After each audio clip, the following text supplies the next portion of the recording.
Hello दोस्तों, स्वागत है मेरे चैनल पे। और एक बार आपके लिए लेके आया हूँ हॉरर स्टोरी हिंदी पे। तो चलिए चलते हैं स्टोरी पर। ये कहानी है, सच्ची घटना का कहानी है। आप जरूर सुनिए स्टोरी, आपको मज़ा आएगा।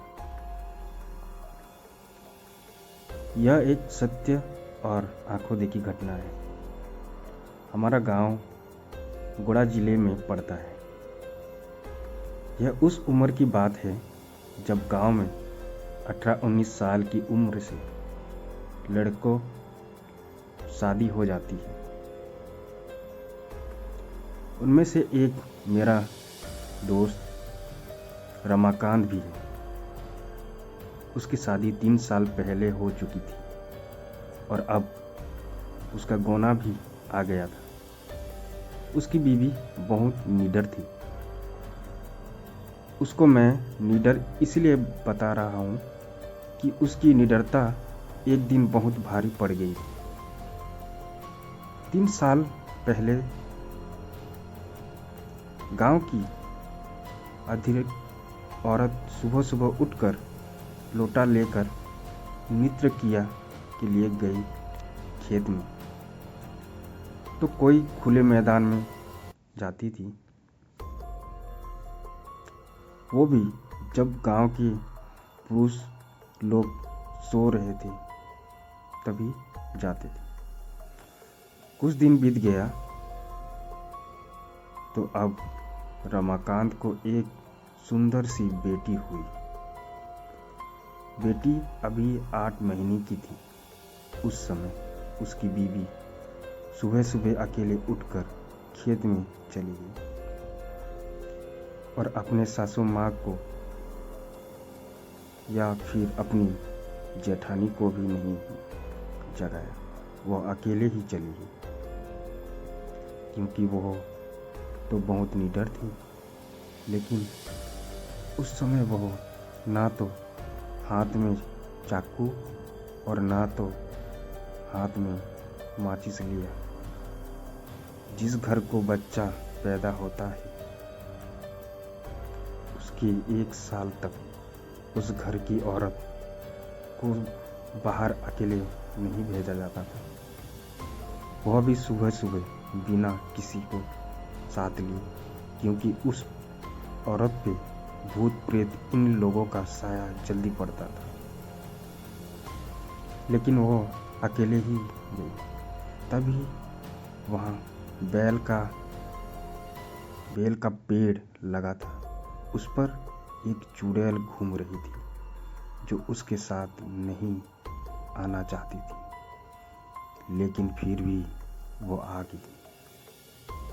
जब रमाकांत की औरत खेत से आई तो लोटा फेंककर पलंग पर बैठकर गाना गाने लगी।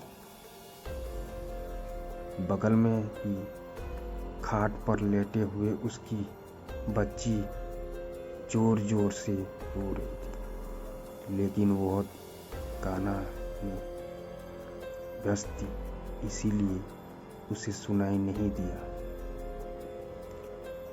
इतना देखकर रमाकांत चिल्लाने लगा कि बेटी को उठाओ, क्या तुम्हें सुनाई नहीं दे रहा है कि वह रो रही है?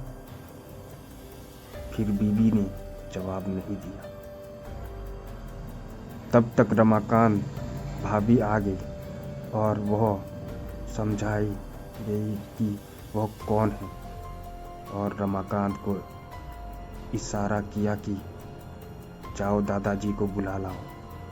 इतना सुनते ही रमाकांत समझ गया कि मेरे बीवी के ऊपर कोई चुड़ैल का साया है। तभी भाभी ने दादाजी का नाम लिया। तब तो रमाकांत पलंग पर बैठकर दादागिरी झाड़ने लगा और बोला कि तुम कौन हो, यहाँ पर क्यों आई हो? क्या तुम मुझसे शादी करना चाहती हो? तब तक गांव की कुछ औरत कुछ पुरुष जमा होने लगे।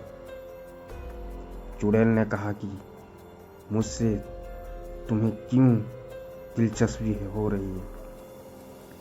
क्योंकि मुझसे शादी करने के लिए आतुर हो? तो रमाकांत झट से बोला कि मैं कुछ काम धंधा तो करता नहीं, लेकिन अगर तुम शादी करोगी तो धन दौलत सब दूंगा। चुड़ैल ने हंसकर बोला, ऐसा कुछ नहीं होता। हमारे भी कोई ना कोई भूखिया सुरूर होता है जो धन लत की रखवाली करता है। तुम चाहती हो हमारी दुनिया में जाएं? तब मैं तुम्हें सब कुछ दूंगी, पर अभी नहीं, क्योंकि तुम जीवित हो।